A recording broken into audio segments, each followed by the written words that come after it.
Indo British advanced pain clinic నొప్పి మాయం surgery దూరం ఫర్ అపాయింట్మెంట్స్ 9155515563. మీ రెండో సినిమా వివరాలు అడగచ్చా ఇంకా టూ సూనా? సూన్ అండి, సూన్ డెఫినెట్లీ. అంటే అఫీషియల్గా నా ప్రొడక్షన్ నుంచి వచ్చినప్పుడు అడిగితే బెటర్. నో డెఫినెట్గా. కానీ అందరికీ క్యూరియాసిటీ ఏంటంటే బలగం తీసిన తర్వాత మీరు చాలా జాగ్రత్త పడాలి ఇంకా రెండో సినిమాకి అదే స్థాయిలో మెప్పించాలి, ఇంకా ఎక్కువ మెప్పించాలి వీలైతే. మరి ఏంటి మీ ఆలోచనలు దాని మీద? ఉందండి, కథ అయిపోయింది, ఆల్మోస్ట్ కథ అయిపోయింది. ఇంకా అఫీషియల్గా అనౌన్స్ చేస్తాం త్వరలో. మళ్ళీ డెఫినెట్లీ నన్ను ఎవరైతే ప్రేమించారో ఆశీర్వదించారో వాళ్ళని ఒప్పిస్తానని నమ్మకం అవుతుంది. నా కథ అయితే ఇప్పటివరకు అయితే ఖచ్చితంగా ఒప్పిస్తానని నమ్మకం అవుతుంది. అంతకుముందు కామెడీ యాక్టర్గా జబర్దస్త్లో మీ జర్నీ ఎలా ఉండేది వేణు గారు? అది హ్యాపీ జర్నీ అండి, చాలా హ్యాపీ జర్నీ నా లైఫ్లో. అంటే జాలీగా ఉన్న రోజులు అవి. అంటే నేను 2004లో యాక్టర్ అయిన తర్వాత 2015 వరకు గాడ్ గ్రేస్ అసలు వెనక్కి తిరిగి చూసుకోలేదండి.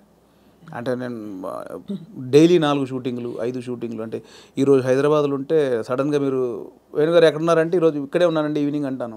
రేపు ఫోన్ చేసి దుబాయ్లో ఉన్నానండి. అదేంటి నేను ఈవినింగ్ హైదరాబాద్ అన్న అంత బిజీగా ఉన్నాను నేను. అంత బిజీగా ఉన్నా డైలీ 3-4 షూటింగ్లు, ఈవెంట్స్ అని దుబాయ్లు, ఫారిన్ షెడ్యూల్స్, చాలా బిజీగా ఉండేవాడిని.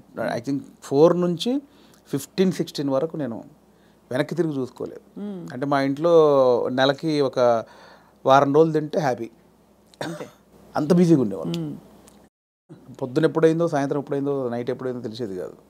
సో 15 తర్వాత కొంచెం జబర్దస్త్ నుంచి బయటకు వచ్చి అప్పుడు ఇంకేమైనా చేసుకోవాలని ఈ బలగం ఏదైతే దానికి ప్లానింగ్లో ఉన్నప్పుడు మాత్రం కొంచెం ఒక 3-4 ఇయర్స్ బాగా స్ట్రగుల్ అయ్యాను. సో కానీ ఎలాగా అంటే మీరు చెప్పారు కదా, అంటే మీరు మట్టిలోంచి పుట్టిన కుటుంబం మీది. మరి మీరు పొట్టకోటి కోసం అయినా పని చేయక తప్పదు. అవును. మరి ఒకవైపు ప్లానింగ్, ఇంకోవైపు యాక్టింగ్ ఆపర్చునిటీస్ వదులుకోవాలి. అప్పుడు మీకు సంఘర్షణ వచ్చిందా? అయ్యో చాలా అండి. అదే అంటే యాక్చువల్లీ నేను 2013లో జబర్దస్త్ స్టార్ట్ అయింది. అప్పుడు పీక్స్ నేను యాక్టింగ్లో, స్టేజ్ షోలని, యాక్టింగ్ అని చాలా పీక్స్. ఆ జబర్దస్త్కి వెళ్ళిన తర్వాత మేము ఎక్స్పెక్ట్ చేయలే. మాది స్టార్టింగ్ స్టేజ్, మాది స్టార్టింగ్ టీం, మాది ఎక్స్పెక్ట్ చేయలేదు. యాక్చువల్గా జస్ట్ ఒక 13 డేస్, ఒక 4 రోజులు ఇవ్వండి చాలు అని తిరిగేవాళ్ళు, మా వెనకాల తిరిగేవాళ్ళు. సో ధనరాజు, మా చంద్ర అప్పుడు కొత్తవాడు, ఇంక వాడు రాలా అసలు. ధనరాజు నన్ను పక్కగా పట్టుకున్నారన్నమాట వాళ్ళు. అంటే మేమిద్దరే అంతకుముందు స్కిట్లు చేసాం, స్మోక్ టీవీ అని అవన్నీ చేసాం. సో వీళ్ళని పట్టుకోవాలని చాలా పట్టుకున్నారు. నేను కన్విన్స్ అవ్వాలా, ఎందుకంటే సినిమా నేను అప్పట్లో కొంచెం టీవీ అంటే టీవీకి వెళ్తే సినిమాకి రాలేరేమో అనేది ఉంది. ఇప్పుడు లేదు. ఇప్పుడు స్క్రీన్ అనేది ఉన్నది తప్ప big screen, small screen, phone screen లేదు. ఇప్పుడు స్క్రీన్ అంతే. అప్పుడు ఆ వేరియేషన్స్ ఉన్నాయి. సో అప్పుడు 13 రోజులు మంచి అమౌంట్ ఎక్స్పెక్ట్ చేయని అమౌంట్ ఒకటి 4 డేసే కదా అని లైట్గా కమిట్ అయ్యాం. ఆ 4 డేస్లో 13 ఎపిసోడ్స్ మీకు తెలుసు. అది జబర్దస్త్ స్టార్టింగ్ 18 రేటింగ్. అంటే గురువారం వస్తే వెయిట్ చేసేవాళ్ళు, గురువారం కోసం ఒక టీవీ షో కోసం వెయిట్ చేసేవాళ్ళు. సో 13 డేస్ తర్వాత మళ్ళీ బతిలాడి ఇప్పుడు అనుకున్న అమౌంట్ కంటే డబుల్ పెంచారు. సరే అని మళ్ళీ 13 చేసాం, 27 ఎపిసోడ్ చేసాం. ఆ తర్వాత ఇంకా అది జబర్దస్త్ ఎట్లా అయిపోయిందంటే తెలుగు రాష్ట్రాల్లో గురువారం వస్తే ఏంటి అనేది. ఇప్పుడు స్కిట్లు రాయడం అది కూడా ఎలా జరిగేది? అది ఉండేది.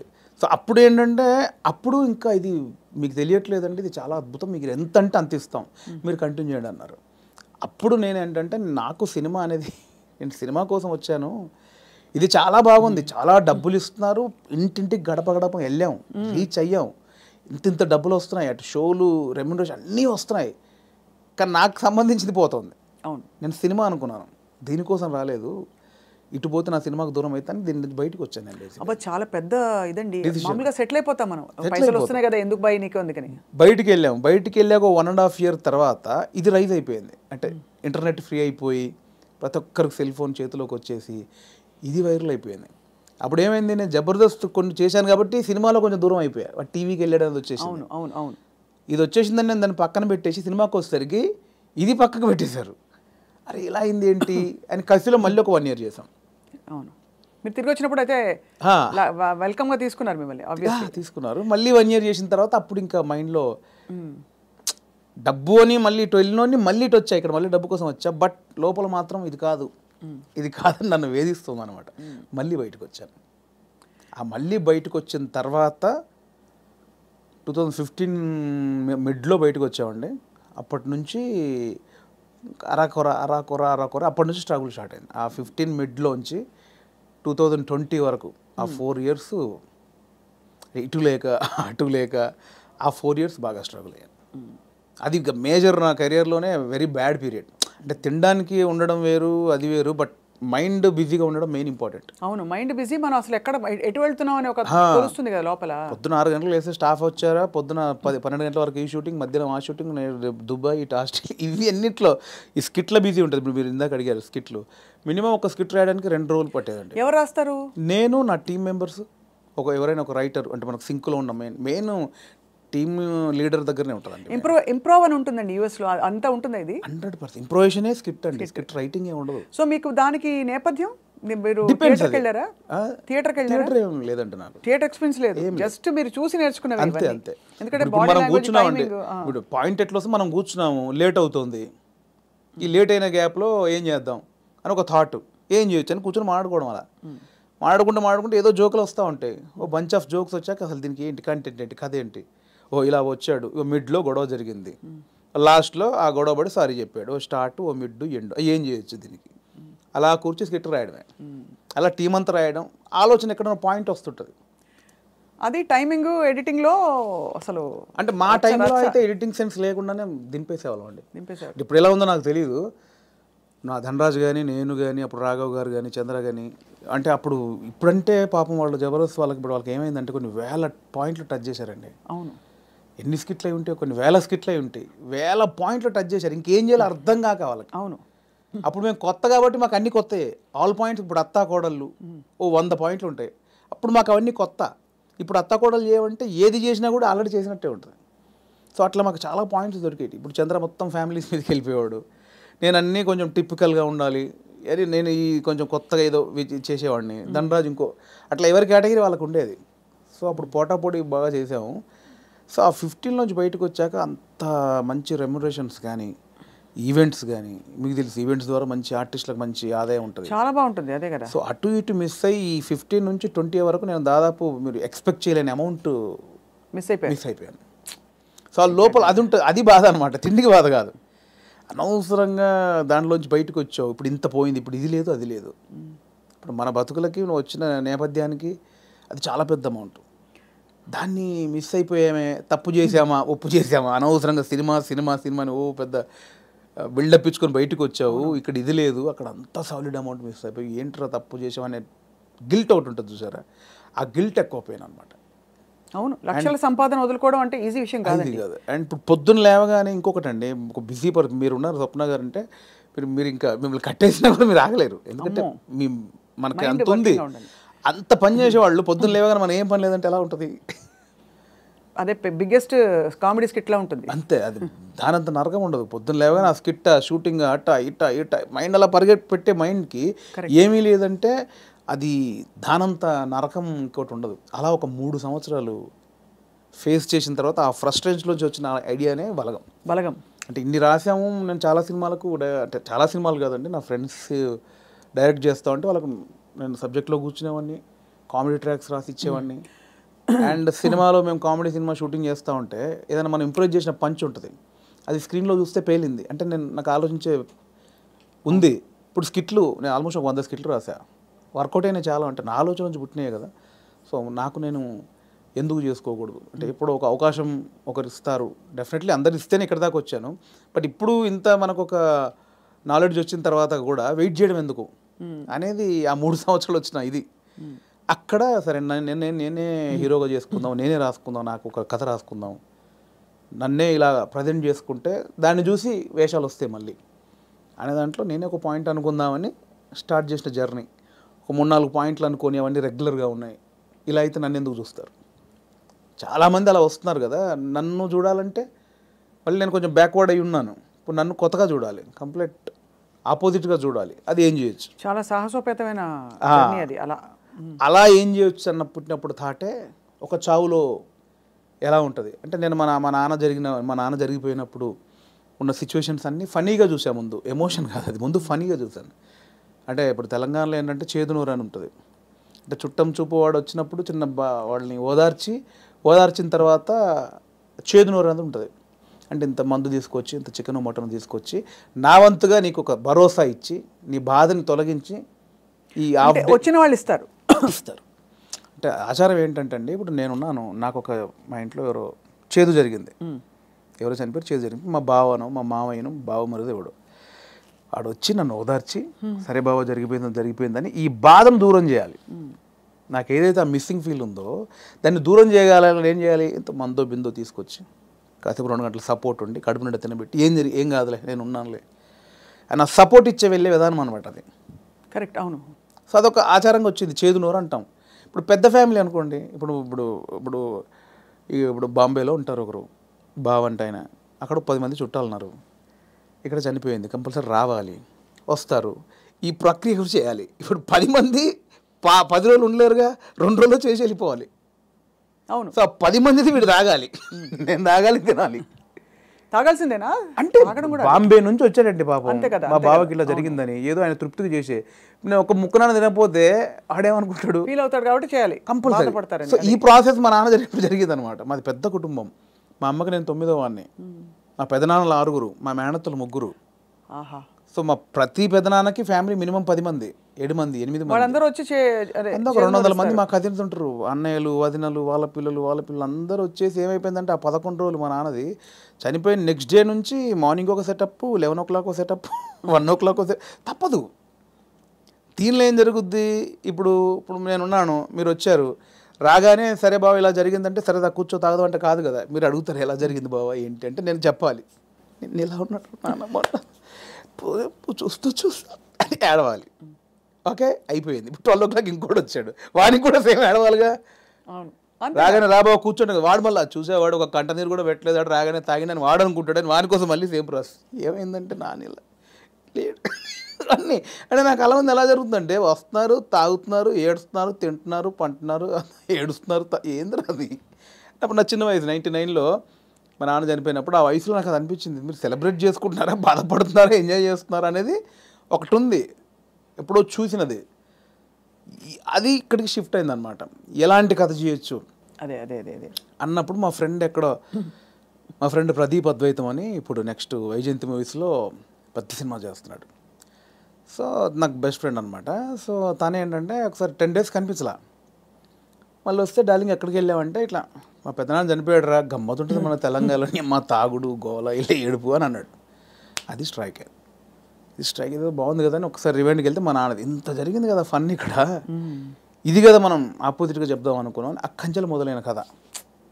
సో అప్పుడు ఒక 4 సీన్లు రాసుకొని ఫ్రెండ్స్కి చెప్తే వాళ్ళు హిలీరియస్గా నవ్వి దానికి ఇంకో 4 సీన్లు వేసి. కానీ ఇక్కడ విశేషం ఏంటంటేనండి, జబర్దస్త్ కావచ్చు ఇది కావచ్చు, చాలా సీరియస్ అంశాలని లైటన్ చేయడం ఈజీ కాదు. సెంటిమెంట్స్ హర్ట్ అవుతాయని ఒక బాధ ఉంటుంది కదా. ఇప్పుడు మీరు పిల్లలు పుట్టలేదు ఒక జంటకి, దాని మీద మీరు జబర్దస్త్లో ఒక స్కిట్ రాయాలనుకోండి, చాలా మంది హర్ట్ అయిపోతారు, నీకు అసలు మనసుందా, నువ్వు సమాజంలో బాధ్యత గలవాడిగా, ఇవన్నీ అడుగుతారు ఆబ్వియస్లీ కదా. అలాంటిదే చావు కూడా చాలా పర్సనల్, చాలా ఇది. కానీ ఇందులో మీరు ఒక విధమైన హ్యూమరు, లైఫ్లోని చాలా సటిల్గా జరిగిపోయే ఇవన్నీ తీసుకొచ్చారు చూడండి. అది దాన్ని కూడా మన పెద్దవాళ్ళు చెప్పిన నిదర్శనాలు అండి నిజంగా. అంటే ప్రతి విషయంలో మీకు సీరియస్నెస్ ఉంటుంది, కామెడీ ఉంటుంది. ప్రతి ఇన్సిడెంట్లో మీరు కామెడీ, ఇప్పుడు ఇది సీరియస్ అనుకోండి ఒక చావు అనేది, ఎగ్జాక్ట్ లేకపోతే ఒక కామెడీగా తీసుకుందాం, కానీ దానిలో కూడా సీరియస్ ఉంటుంది. ఇది చావు అనేది సీరియస్ అనుకోండి, దానిలో మనం కామెడీ చెప్పాను నేను, కానీ ప్రాపర్గా ఒక కామెడీ ఎపిసోడ్ ఉందనుకోండి, దాంట్లో సీరియస్ కూడా ఉంటుంది. మనం చూసే దృష్టికోణమే. నాకు ఒకసారి ఏమైందంటే అవునన్నా కాదన్నా అనే సినిమాకి మేము ట్రిప్కి వెళ్ళామన్నమాట. సో తేజ గారు, ఉదయ్ కిరణ్ గారు, సుమన్ శెట్టి, నేను, ధర్మవరం సుబ్రహ్మణ్యం గారు. ఆయన ఒక చోట ఒక మాట అన్నాడండి ఒక ఇంటర్వ్యూలో, ప్రెస్ వాళ్ళు అడిగారు, అదండి అందులో కొంచెం బూత్ ఉందండి, శృంగారం ఎక్కువ ఉందండి అంటే, ఆయన ఒక మాట, ఏ సందర్భమో నాకు తెలీదు, ఒక మాట నన్ను పడిపోయింది. ఏమైనా ఇప్పుడు ఎయిడ్స్ మీద సినిమా చూస్తున్నప్పుడు, ఎయిడ్స్ మీద అవగాహన కల్పించడానికి ఒక సినిమా చేస్తున్నప్పుడు ముందు శృంగారం చూపించాలి. వాడు ఎలా అడిక్ట్ అయ్యాడు శృంగారానికి, కొంచెం బ్యాడ్ రూట్ ఎలా పట్టాడంటే అవన్నీ చూపించాలి. కొంచెం ఆ రొమాంటిక్ అప్పీల్ చూపించినప్పుడే ఇది చెప్తావు, అది చూపించకుండా ఇది చెప్తే ఎవడు చూడ్డాయి అన్నాడు. కరెక్ట్, అంతే, అది నిజమే. మీకు అర్థమైంది? నాకు అందులో ఏదో దొరికింది నాకు. అంటే మనకు మంచి చెప్పినప్పుడు దానిలో చెడు కారణమైంది ముందు చెప్పినప్పుడే, ఇది చెడు, దీనివల్ల ఇది జరుగుతుందని చెప్తాం కదా. అవును, ఆ మంచిని పట్టుకుంటే సరిపోతుంది, పట్టుకోవాలి. అదే దానికోసం ఇవన్నీ తప్పదు, మేకప్ చేయడం తప్పదు. పలకం కూడా అంత, నేను రాగానే కుటుంబాలు కలుస్తాయంటే ఎవరు చూడరు. కుటుంబం కలవాలి అంటే సోది అనుకుంటారు. దానిలోనే మనం ఏం చేయొచ్చు, ఎలా చెప్పొచ్చు అనేది. కానీ ఎంత సూక్ష్మమైన ప్రయాణం మీలో జరిగిపోయింది చూడండి. మీ ఎదుగుదల ద్వారా ఎన్ని విషయాలు మీరు గ్రహించుకున్నారు. మీకు ట్రైనింగ్ లేదు, బ్యాక్గ్రౌండ్ లేదు. అంటే యూజువలీ నేను ఐఎమ్ ఫ్రమ్ థియేటర్ అని చెప్పుకుంటారు చాలామంది. మీకు సినిమానే అండి, నేను థియేటర్, నేను సినిమా షూటింగ్లో చేసినప్పుడు cinema is your learning platform, అంతేనా? అండ్ నాకు ఏదైతే వచ్చిన గ్యాప్ ఉందో అదే ఇప్పుడు నా సక్సెస్కి లీడ్. అది అయితే మీ పైసలన్నీ మాకు ఇస్తారా? లేవు, ఎక్కడి ఆ 3 సంవత్సరాలు ఎలా బతికాననుకుంటారు? అంటే ఇప్పుడున్న పైసలు ఇచ్చేస్తే మాకు, అప్పుడు మళ్ళీ మీరు కూర్చుని 3 సంవత్సరాలు ఆలోచిస్తే 3 సంవత్సరాలు కాదు, ఈసారి మీకు 3 నెలలు ఇస్తున్నాం టైం. అంటే దేవుడికి ఒకటి ఉంటుందండి, దేవుడు ఒకటిసారి ఇస్తారు అనమాట. అస్తమానం అదే అంటే ఇవ్వడు, ఉన్నే లాక్కని బయలుదేరి అంటాడు. ఒకటేసారి ఇచ్చాడు, ఇక దాన్ని జాగ్రత్త పడాలి. మళ్ళీ 3 సంవత్సరాల గ్యాప్ ఉంటే రాదు ఇప్పుడు, అంతే కదా, రానివ్వరు కూడా. ఇప్పుడు ఇంకా మీరు ఇంకా మిమ్మల్ని తీసుకెళ్ళి జీవితం పెట్టేసాను అక్కడ ఫిల్మ్ ఫేర్. అంటే మీరు ఎంత కోల్పోయి you got the lady home. అంతే కదా, అందుకే నేను లేడీ అంటే తెలుసు కదా, చాలా తెలుసు, చాలా మందికి తెలుసు. సరే, బ్లాక్ లేడీని తీసుకొచ్చుకున్నారు. అదే ఆ మెట్లు ఎక్కుతున్నప్పుడు కానీ, అది చేతిలో ఉన్నప్పుడు కానీ, నేను అంటే చాలా ఇంటర్వ్యూలో మాట్లాడే మనకు భయం అయ్యేది బేసికల్గా స్టేజ్ మీదకి వెళ్ళి మాట్లాడాలంటే. కానీ ఆ రోజు ఎందుకో చిన్న లోపల షివర్ అయిపోతూ, నమ్మలేని విషయం కదండి. ఎవరికి అంకితం ఇచ్చారు, ఏమైనా చెప్పారు అట్లాంటివన్నా? అంకితం లేదండి, అంటే ఇది అంకితం ఇవ్వాలంటే తెలుగు ప్రేక్షకులు ఇవ్వచ్చు, అది అంతే, తెలుగు ప్రేక్షకులకు ఇవ్వచ్చు, అండ్ నా వైఫ్కి ఇవ్వచ్చు. ఎప్పుడు పెళ్ళైంది వేణుగారు మీకు? నాకు 2009, అంటే బిఫోర్ జబర్దస్త్. బిఫోర్ జబర్దస్త్. మీ పెళ్ళైన తర్వాత మీ లైఫ్ జబర్దస్త్గా మారింది, అంతేనా? ఇందులో 2 అర్థాలు ఉన్నాయి. అందరికీ అంతే మారింది. మేడం గారు పాప నన్ను చూసి తిట్టుకుంటారేమో. మేడం గారికి కంగ్రాచులేషన్స్ చెప్తున్నాను. మీ వైఫ్ పేరండి? శ్రీలత. శ్రీలత గారికి కంగ్రాచులేషన్స్, మీ వారు సాధించి ఛేదించి చూపించారు. అది డెఫినెట్లీ నా వైఫ్ సపోర్ట్ 101% ఉందండి. ఈ 5 years జర్నీలో నేను ఏది పట్టించుకోలేదు బేసిక్గా. అవునా? ఏది పట్టించుకోలేదు ఇన్ సెన్స్ అంటే డబ్బు ఉండగానే అన్ని కాదు. ఇది ఒక్కటి కట్ చేసి మేము thumbnail పెడితే ఏముంటుంది? మా వైఫ్ నన్ను ఈ 5 ఏళ్లలో అస్సలు పట్టించుకోలేదు. మీరు ఏదైనా పెట్టొచ్చండి, నేను అడిగింది మీరు పెట్టరు, నేను వద్దన్నది మీరు ఆపరు. జోక్ నాకు అంటే మిమ్మల్ని చూస్తే మా అందరికీ జబర్దస్త్ స్ఫూర్తి వచ్చేస్తుంది అనమాట. నా వైఫ్ సపోర్ట్ 100% ఉంది. తను నాకు ఎక్కువ బర్డెన్ ఇవ్వలేదు, పిల్లల విషయంలో కానీ ఫ్యామిలీ విషయంలో కానీ నన్ను అర్థం చేసుకుంది బాబు. చాలా అవసరం కదండి ఎందుకంటే ఏ సినిమాలు అంటావేంటి, ఉద్యోగం చేసుకోక అని అనే వైఫ్స్ ఉంటారు, లేదు వచ్చిన పని చేసుకోవచ్చు కదా అని అనేవాళ్ళు ఉంటారు. అంటే ఈ మ్యూజిక్ సినిమా ఫీల్డ్ మీకు తెలుసు, నిద్ర పట్టదండి బేసిక్గా. 11 అవుద్ది, 12 అవుద్ది, సినిమాలు చూస్తూ ఉంటాం, కళ్ళు స్ట్రెయిన్ అయిపోతుంటాయి, బెడ్ మీదకి పడుకుంటాం, అలా అయిపోతాయి కళ్ళు. అలా ఏదో మనకు పోలీసులు టార్చర్ చేస్తే అలా పెడతారు చూడండి, ఇప్పుడు పీపుల్స్ ఎన్కౌంటర్ సంథింగ్ సినిమాలో అలా పెడతారు, అలా అయిపోతాయండి. పట్టదు నిద్ర. అంటే ఎలా ఇది ఎట్లా ఏం చేయాలి ఇది ఓకే అవుద్దా కాదా, నెక్స్ట్ పాయింట్కి వెళ్దామా అని మళ్ళీ కూర్చుంటాం, మళ్ళీ ఏదో సినిమా పెడతాం, మళ్ళీ ఏదో చేస్తాం, అవ్వదు. అలా 5-6 అయిపోతాయి. అట్లేదండి, మళ్ళీ సినిమా చూద్దాం, దొరకవు సినిమాలు, దొరకవు. అవును, సరే మనకు సంబంధించిన సినిమా ఎంతసేపు చూస్తావు, ఎంతసేపు నీ నెక్స్ట్ కథ కొంచెం నవ్వుకోవడానికి ఒక సినిమా చూస్తాం, ఏదో పెడతాం, ఇది కాదు మళ్ళీ అది పెడతాం, అది కాదు ఇంకోటి ఏదో వెబ్ సిరీస్, ఇది కాదు బుక్ పడతాం. అంటే నాకు తెలిసి ఇప్పుడు అనుభవిస్తుంది కదండి, మేబీ 2-3 సినిమాలు చేసిన తర్వాత మైండ్ సెట్ అయిద్దేమో మేబీ. దీన్ని అంటే వర్కే లైఫే అనేది నాకు తెలిసి కొంచెం ఎక్స్పీరియన్స్ తర్వాత నాకు అలవాటు అవుతాం. ఇప్పుడేమో ఎంతసేపు ఇంత ప్రేమించారు, ఇంత గౌరవించారు, మంచిది చెప్పాలి, చెప్పకపోతే గౌరవం పోద్దేమో. నువ్వు జెన్యూన్ ఫీలింగే, బట్ అంటే మీరు హ్యాండిల్ చేయాలి కదండి. అండ్ ఇప్పుడు నాకు అంతకుముందు యాక్టర్గా ఉన్నప్పుడు ఎలా ఉంటుందండి, పొద్దున్న స్టాఫ్ వస్తారు, చిన్న 7 o'clock వెళ్తాం, 8 o'clock లొకేషన్ వెళ్ళగానే కలర్ఫుల్గా దిగ్గానే యూనిట్ మొత్తం 200 మంది ఉంటారు, ఎవరెవరు యాక్టర్లు ఉన్నారు, చిన్న సరదాగా ఉంటుంది, క్యారవాన్కి వెళ్ళామా, రెడీ అయ్యామా, తృప్తిగా వచ్చామా, చేసామా, 6 అయిపోయిందా, కథం, ఈ షూటింగ్ అయిపోయింది ఇంటికి. ఇప్పుడు అలా కాదు కదండి, రూమ్లోనే పొద్దున్న లేస్తే ప్రాజెక్ట్ అయిపోయేంత వరకు సబ్జెక్ట్ క్లారిటీ ఉందా, ప్రొడ్యూసర్ ఏమంటాడు, హీరో ఏమంటాడు, ఇది మనం అనుకున్నది కరెక్ట్ వర్కౌట్ అవుతుందా, ఏమైనా డైల్యూట్ అవుతుందా, ఈ దాంట్లోనే అయిపోతుందండి ఎప్పుడు మైండ్. దీనివల్ల నాకు ఏమైందంటే డైరెక్టర్స్ మీద ఇప్పుడు విపరీతమైన రెస్పెక్ట్ వచ్చేసేది నాకు. అంతకుముందు ఏముంది, వీళ్ళు తీస్తారులే సినిమా, వీళ్ళు ఇంట్రా దీనికి ఎక్కువ చేస్తారు అనిపించేది. ఇప్పుడు అది భరించిన తర్వాత నాకు ప్రతి దర్శకుడి మీద రెస్పెక్ట్ వచ్చేసింది. మరి నాకు మొన్న ఎవరో ఒక కథ చెప్తానన్నయ్య, నీకు ఒక చిన్న మీరు ఇంపార్టెంట్ క్యారెక్టరు అంటే, నా దాంట్లో నెక్స్ట్ వీక్ అని 3 వారాలు తోసేసాను. తర్వాత పాపం అనిపించింది, వస్తానంటే అన్న మీరు ఎక్కడ రమ్మంటారు, మీ ఆఫీస్కి రమ్మంటారా, లేదా కాఫీ షాప్లో కూర్చుంది, ఇవన్నీ అంటున్నాడు అతను. మీ ఆఫీస్ ఎక్కడ ఉందో చెప్పిన వస్తా, వద్దన్నా మీరు అలా అంటారండి, సారీ అని ఇబ్బంది పెట్టి, అదేం లేదు తమ్ముడు, అంటే నేను మీ ఆఫీస్కి వస్తానా, లేదా కాఫీ షాప్లో కూర్చుందా, నీ ఆఫీస్ చెప్పు, నీ ఆఫీసు నీ టేబుల్ ముందు నీ చైర్ ముందే కూర్చొని వింటాను, నాకు ఎక్కడొద్దని చెప్పా. ఎక్కడో సందులో చిన్న సినిమా, అక్కడికి వెళ్ళి కథని వచ్చా. ఎందుకంటే నాకు ఆ రెస్పెక్ట్ వచ్చేసింది. అది చిన్న సినిమానే పెద్ద సినిమా అయినా పాపం వాడు ఎంతో టైం పెట్టి ఒక ప్రొడ్యూసర్ని ఒప్పించి ఆ టీంని సెట్ చేసుకొని ఆ ప్రాసెస్ ఉంటుంది చూసారా, అది అనుభవించాను కాబట్టి నాకు రెస్పెక్ట్ వచ్చేసింది. సీరియస్లీ మోసేవాడికే తెలుసు అంటారు కదండి కాబట్టి ఖచ్చితంగా అది నొప్పి నాకు ఆఫ్టర్ డైరెక్ట్ అయ్యాక తెలిసింది నాకు. What an amazing me journey. ఎన్ని విషయాలు బట్ చాలా చిన్న వయసులో మీరు ఛాలెంజెస్, నాన్నగారు 99లో అవునవును చనిపోయారు కదా. అవును. తర్వాత ఎలా మీ కుటుంబ బాధ్యతలు, మీరు చాలా ఎంతమంది అన్నదమ్ములు? నాకు కుటుంబ బాధ్యతలు నాకేం లేదు, ప్రాబ్లం ఏం లేదండి. యాక్చువల్గా నాన్న చనిపోయే వరకు అక్కల పెళ్ళిళ్ళని అయిపోయాయి. సో 2 అన్నలు ఉండేవాళ్ళు, చిన్న అన్నయ్య కూడా పెళ్ళి అయింది. నేను మా అమ్మ మార్కెట్లో కూరగాయల వ్యాపారం చేసేవాళ్ళం. సో నాకు బాధ్యతలు లేవు బేసిక్గా. అదొక వ్యాపారం చేశారు, ఇంకా ఉందా లేదా? ఇప్పుడు లేదు, అమ్మతో లాస్ట్ అయిపోయింది. నాది లాస్ట్, నా తర్వాత అమ్మ కొన్ని రోజులు చేసిన తర్వాత. సో నాకు బాధ్యతలు లేవండి అసలు. అక్కడ ఒకటి టెన్షన్ లేకుండా ఉంది. బట్ నేను ఊర్లో ఉన్నప్పుడే డబ్బులు సంపాదించాను కూరగాయల వ్యాపారంలో. ఇండస్ట్రీకి వచ్చాక మాత్రం నేను ఇంటి దగ్గర డబ్బులు అడుక్కొని రాలా. నాకు చిన్నప్పటి నుంచి చేసి ఎవరిని అది లేదు. రెండోది ఒకరి కింద పని చేయడం కూడా ఇష్టం లేదు నాకు. అంటే ఊళ్ళో లోయర్ మిడిల్ క్లాస్లో జీతాలు ఉంటారు, బట్టల షాప్లో కానీ కిరాణా కొట్లో కానీ. నేను ఎప్పుడు అలా లేను. కూరగాయల వ్యాపారం ఏంటంటే నా ఓన్ బిజినెస్ అది.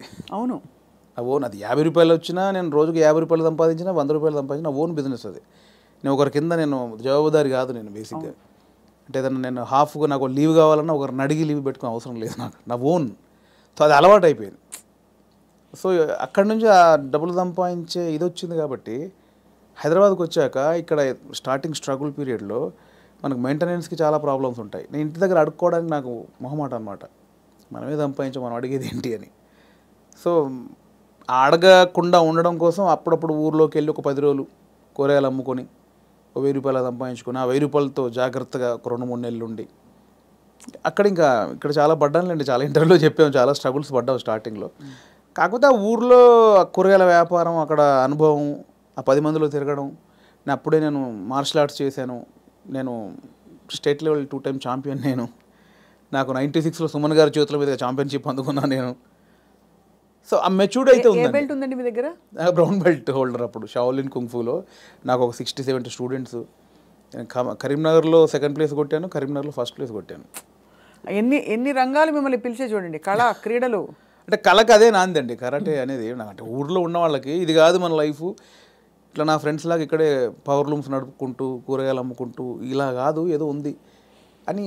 ఆ ఉన్న దాంట్లో చేయగలిగింది ఏంటి, ఏదో కరాటే నేర్పుతున్నారని అక్కడికి వెళ్తే అక్కడ టోర్నమెంట్లు, వేరే ప్రపంచం చూశాను నేను అక్కడ. అవును, చూసి దాంట్లో ఫ్యూచర్ లేదనిపించింది. అంటే ఫినాన్షియల్గా కానీ పేరు ప్రఖ్యాతులుగా కానీ దాంట్లో కొంచెం లేదు. నెక్స్ట్ ఏంటి, అక్కడ ఉన్నప్పుడు మన కూరగాయల మార్కెట్లో ఉన్నప్పుడు నేను మాట్లాడే మాటలు విని, నేను వేసే జోకులు కానీ పంచులు కానీ విని అందరు నన్ను బాబు మోహన్ బామ్మర్ది అనేవాళ్ళు. సో అక్కడ చాలామంది సినిమా యాక్టర్ తెలియకుండా ఒకటి నాటు పడిపోయింది. స్కూల్లో మనం మాటలకి, అంటే నేను కామెడీ చేస్తాను వాళ్ళకి తెలుసు, నాకు తెలియదు అది కామెడీ అని.